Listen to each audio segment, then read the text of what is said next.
Hello, everyone. Thanks for joining today for this session. All right, my name is Alex Berriman. I'm here representing PCCW Global, an international telecoms company. We invest heavily in infrastructure around the world. Our backbone connects 3,000 cities across 150 countries. I'm here today to talk to you about a use case we did about a year ago, where we demonstrated a live end-to-end solution for a live sporting event with 360 VR in 3D. So I'm going to walk you through what we did, some of the choices we made, some of the challenges we came across. So hopefully if you ever want to replicate this, this will give you some advice. Okay? And so to give you some background about the event we did, so this took place in Hong Kong, where we're headquartered. It was the Hong Kong Rugby Sevens, which, if you're not familiar with rugby, it's a very fast-paced version of rugby, 7 people on each side. And the event we chose was the Hong Kong Rugby Sevens. It's our largest sporting event of the year.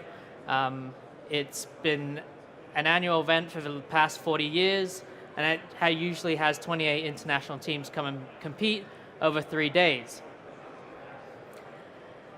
As I mentioned, Rugby Sevens is a very fast-paced event. It's very high scoring. The halves are only about 7 minutes long, which made it ideal for VR. You know, with VR headsets being so heavy at the moment and, you know, being quite a new way to enjoy media, it was good to have something where the user could enjoy, you know, one game and then put it down and maybe go have a beer or something. But the other advantage was it's also one of Hong Kong's biggest social events. A lot of people go to the Rugby Sevens, you know, not even to follow the rugby, but just to go and have a good time and have a big party. So you can see in this photo, you have people dressed up, superheroes and cavemen. And around the rugby, they also introduced a lot of entertainment. So one year we had David Hasselhoff come be the MC. We had the Village People come do the kind of halftime performance. And we had a lot of kind of ceremonial dances, as you can see, with the line dance, which is very popular in Chinese culture. So we thought it'd be ideal for VR, where you're not just, you know, the advantage of 360 VR is you're just not focused on the event itself, not the action, but you also get the surrounding environment. So you get the environment in the stadium, the crowd cheering, the crowd booing, or the party aspects. And I think that's where 360 really evolves itself from traditional media. So what cameras did we use? So the reason we went into this is because we're a telecoms company and bandwidth is our business. And we saw VR as, you know, the next evolution where bandwidth requirements were going to be huge. So we did a bit of research about a year ago and found that there weren't many concrete use cases. There was a lot of research out there, but not a lot of live use cases that we could really look at and see how VR puts stress on the network. So we decided to do our own project. As we, you know, had never done this before, we kind of had to. It was a trial and error. All right, we had to kind of learn as we went along. So we started looking at several cameras and the pros and cons of each of them. We ended up going with the Nokia Ozo, which, as you may know, is now not available, and Nokia has scrapped that whole division. But at the time, and this was done April last year, at the time it was the best we came across.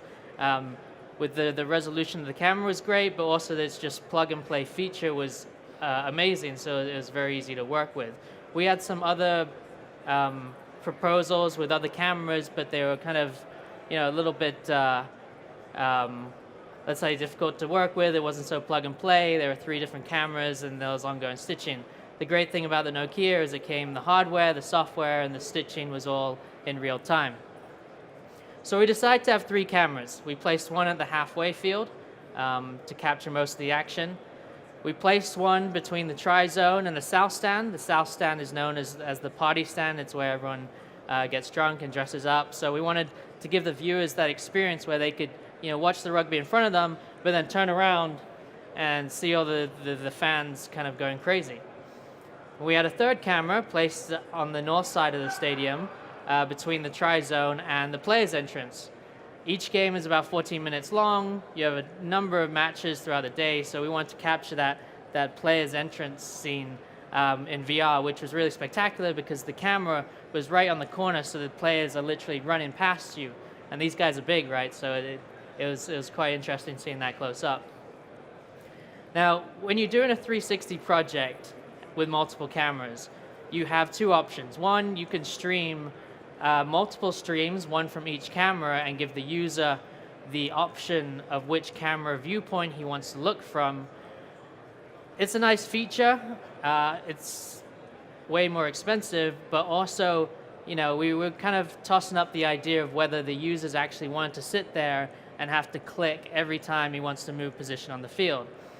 So what we did instead is we had a director who would crossfade between the different cameras and kind of let the user just enjoy viewing the event.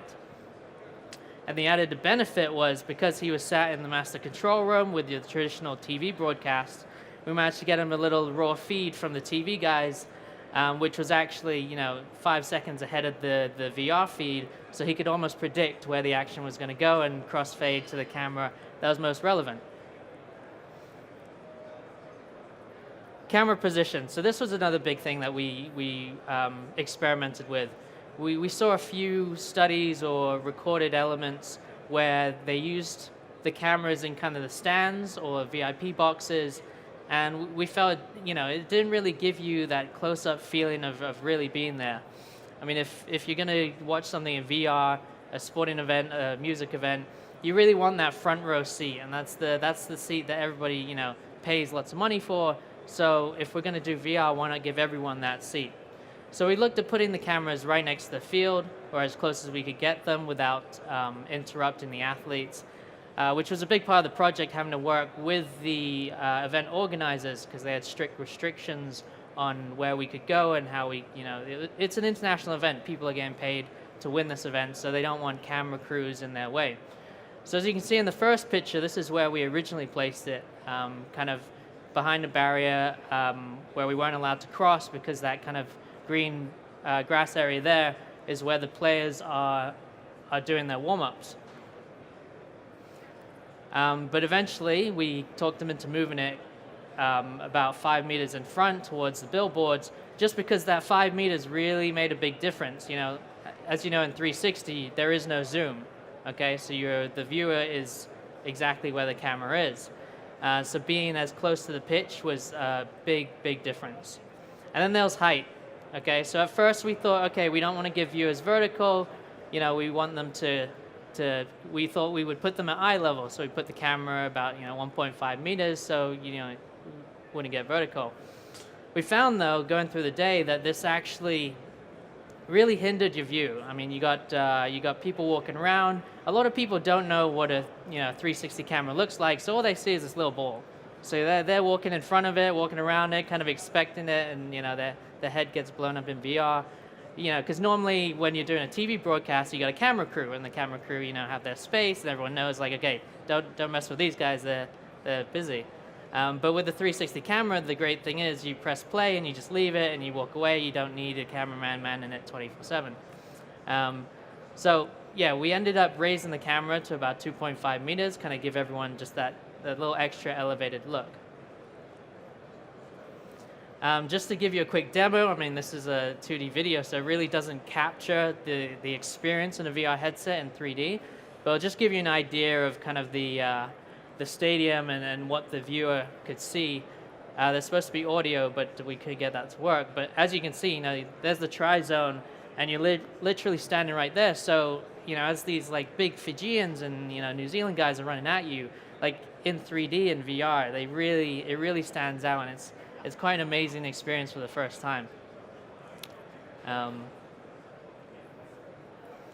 So some of the challenges we faced. So we had to work with the TV broadcasters, and I think this is probably one of the hardest aspects in 360 VR at the moment, is because they don't understand what 360 VR is. So we kind of had to educate them. And a lot of them say, okay, you're going to shoot in 4K. Wow, that's going to be really crisp. And then you kind of got to slow them down and kind of explain to them that, okay, 4K on a TV looks great. 4K in VR is very different, because although the 360 image is 4K, you're only ever looking at a small window of that image. And whereas in a living room, you sit 3 meters away from your TV, in VR, the goggles are really up on your face. So when we say 4K VR, for me, it's really the kind of very, very basic resolution that you can do.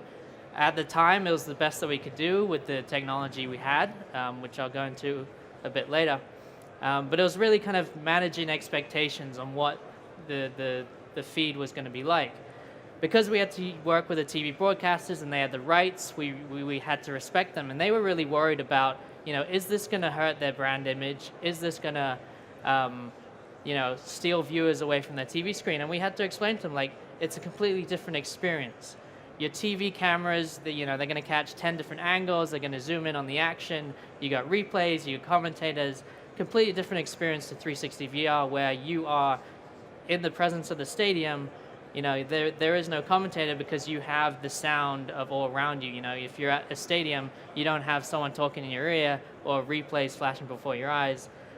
So we had to explain that to them. We also explained to them, and they actually told us afterwards that they got great publicity out of it, shooting a live event in VR, but it was also a good tool for them to kind of, when it comes time to renegotiate content rights, it was kind of a added element that they could throw in that set them apart from their competitors, which was a big part. So what we brought to this project is that we had to involve multiple parties. Okay, first we had to work with the TV broadcasters because they had the content rights, as I just explained.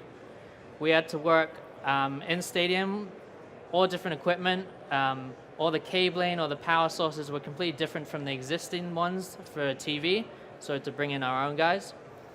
Then we had to work with the event organizers. So this event was organized by the Hong Kong Rugby Union. We had to work with them to make sure that we stayed out of their way. They were very, very keen on that their TV broadcast was going worldwide, and they have certain regulations that they have to comply with the World Rugby Association.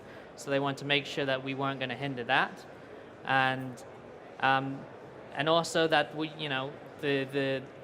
had to again explain to them what VR was. They didn't want some big camera blocking the view of the audience, so we had to explain to them and show them that VR is just this small little ball. I mean, if you've seen the Nokia Ozo, it's not much bigger than someone's head. We also had to work, so our company deals in telecoms and bandwidth.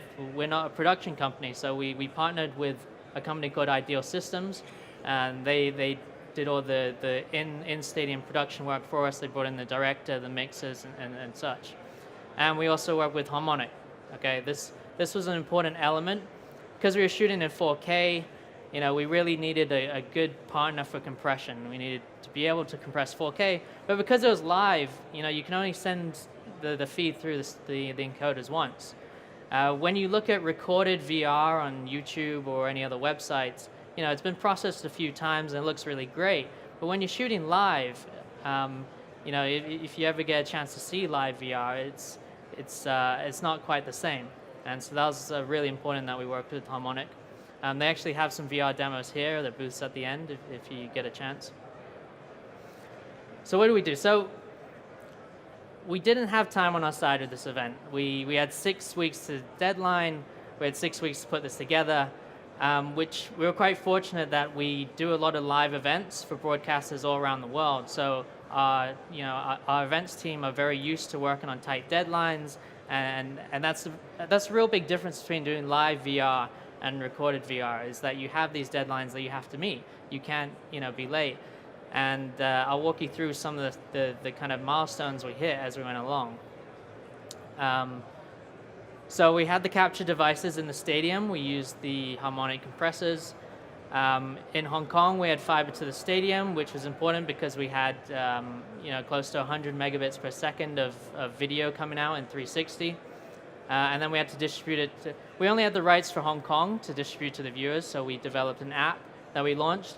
And that was really a crucial kind of timeline factor for us. If you ever do a 360 VR event, get that app approved ASAP, because it took us 2 to 3 weeks for the Oculus store, the Viveport store to approve our app. And that's really what kind of held us back right at the end, that we only had it approved kind of the day before the event, which is a nightmare for marketing, and it was a nightmare for the TV broadcasters. But as I said, this was a trial and error event, and we were looking for success out of the technical capabilities of this, and which we did succeed on. So we had 3 feeds coming out of the stadium. We had the maximum resolution UHD 4K at 30 frames per second, which came out at 25 megabits per second after compression. For me, this was kind of the best standard, but we wanted to make it accessible to as many people as possible, and not everyone owns the headsets yet to kind of view this. So we did 2 other profiles at 1080p and 720p for people to view on their mobile device, their iPads, the tablets, where they still get the 360, but without the headset. 30 frames per second, that was an issue we came across.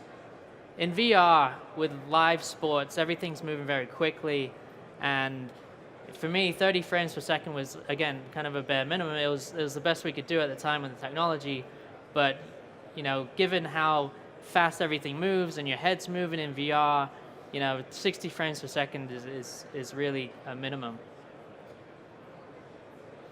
So like I said, we're a telecoms company, so bandwidth was always our kind of important factor. And I think it's a limiting factor in VR at this point in time. If you look at the study by Broadband Forum, if you're watching Netflix, you're watching a 1080p movie, you're streaming at 8 megabits per second. Then you start to get to 4K at 60 frames per second, and you're looking at 30 megabits per second. And they predicted that when you get to VR that's of resolutions of 2K by 2K or in 15K by 15K, those numbers should say 68 megabits per second, and the one on the far right is 8 gigabits per second. Now that is if you're streaming the entire image to the end user, which originally was the only way to do it, but in a bit I'll talk to you about tile delivery that is solving that problem. But as you can see, when we get to a point where VR is going to be so real and so crisp that it really feels like you're there, you're going to have end users who have connectivity that can meet the demands of that. And that's why I foresee kind of 360 VR as being a premium streaming product that you're really going to be targeting places like San Francisco, London, Tokyo, places with good bandwidth where end users can watch this live without problem. I mean, if this whole use case, we're looking at live streaming. For us, that's the biggest challenge of VR.